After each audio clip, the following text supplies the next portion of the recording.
మత ప్రాతిపదికన రిజర్వేషన్లు కల్పించి తెలంగాణ ప్రభుత్వం దేశ విభజనకు దారి తీసే స్థాయిలో వ్యవహరిస్తోందని విమర్శించారు బీజేపీ జాతీయ ప్రధాన కార్యదర్శి మురళీధర్ రావు. తెలంగాణలో 12% జనాభా ఉన్న ముస్లింలకు 12% రిజర్వేషన్లను ఎలా కల్పిస్తారని ప్రశ్నించారు. తెలంగాణ ప్రభుత్వం చేసిన చట్టానికి కేంద్రం నుంచి ఎలాంటి మద్దతు ఉండదంటున్న మురళీధర్ రావుతో మా ప్రతినిధి ప్రసాద్ ఫేస్ టు ఫేస్. ఏ రాష్ట్రంలో లేని రీతిలో తెలంగాణలోని కేసీఆర్ ప్రభుత్వం ముస్లింలకు 12% రిజర్వేషన్ కల్పించడం అంశంపై బీజేపీ తీవ్ర ఆందోళన వ్యక్తం చేస్తుంది. రాష్ట్రంలో బీజేపీ నాయకులు అదేవిధంగా బీజేపీ కార్యకర్తలంతా కూడా పూర్తి స్థాయిలో వాటిని వ్యతిరేకిస్తూ ఆందోళన కార్యక్రమాలు చేపట్టారు. ఈ నేపథ్యంలో ఈ నిర్ణయం ఎలాంటి పర్యవసనాలకు దారితీసే అవకాశం ఉంది, దేశంలో రాజకీయాలపై ఎలాంటి ప్రభావం చూపనుందో ప్రధాన కార్యదర్శి మురళీధర్ రావు గారిని అడిగి తెలుసుకుందాం. కేసీఆర్ మొదటి రాజకీయ నాయకుడు. దేశంలో 1947 స్వాతంత్రం వచ్చిన తర్వాత రాజ్యాంగ నిర్మాణం సభ నుంచి మొదలుకుంటే ఇప్పటి వరకు ముస్లింలను ఒక సమాజంగా, వెనుకబడినటువంటి వర్గంగా ఎక్కడా ఎన్నడూ గుర్తించడం జరగలేదు.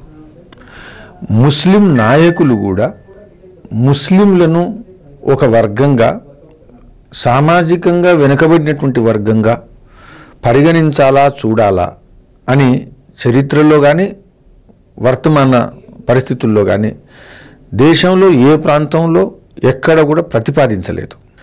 సెక్యులర్ దేశంలో 12% రిజర్వేషన్ ప్రకటించడం, తెలంగాణ జనాభాలో 12% ముస్లింలు మొత్తం కూడా వెనుకబడినటువంటి వాళ్ళు. అందులో మనం 12% రిజర్వేషన్ ప్రకటించడం అంటే ముసలి వాళ్ళు, వయసు మీరినటువంటి వాళ్ళు ఏ విధంగా కూడా ఈ శాతాన్ని వాడుకోరు జనాభాలో. అంటే యువకులు, పిల్లలకు సుమారుగా 200% అవకాశాలు పెంచినట్టు.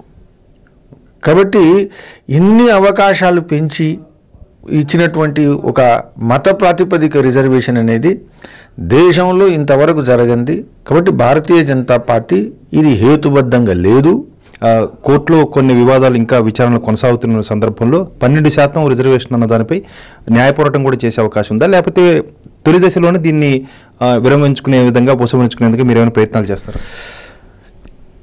కేంద్రంలో జాతీయ స్థాయిలో ఇటువంటి ప్రతిపాదనకు ఏ విధమైనటువంటి మద్దతు వచ్చేటువంటి అవకాశం లేదు.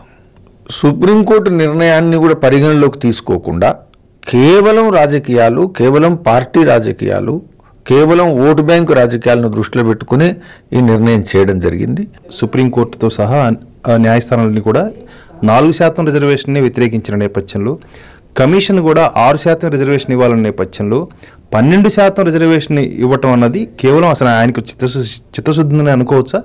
ఇది కేవలం బీజేపీ వ్యతిరేకించినందువల్ల మేము ఇవ్వలేకపోయామని చెప్పుకొని ఒక సాకుగా చూపించే అవకాశం కూడా ఉంది కదా, మిమ్మల్ని దోషిగా చేసి.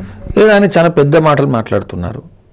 జాతీయ స్థాయిలో జంతర్ మంతర్లో నేను టెంట్ వేసుకుంటాను, రాబోయేటువంటి రోజుల్లో ముస్లింల రిజర్వేషన్ల కోసం అన్ని రాజకీయ పార్టీలతో ఒక కూటమి, అంటే ఒక కూటమే ఈ ఓటు బ్యాంకు కోసం అనే పద్ధతిలో మాట్లాడుతున్నారు. దాని ఉద్దేశం ఏది ఏమైనప్పటికీ కూడా ఇందులో వాస్తవంగా ఇవి అంగీకరించేటువంటి అవకాశం లేదు. భారతీయ జనతా పార్టీ ఇది రాజకీయ ఉద్యమంగా తీసుకుంటున్నది, రాజకీయ కార్యక్రమంగా తీసుకుంటున్నది. ఎందుకంటే ప్రజలు దీన్ని సమర్థించేటువంటి ప్రసక్తి లేదు. ఇది రాజ్యాంగ స్ఫూర్తికి వ్యతిరేకం.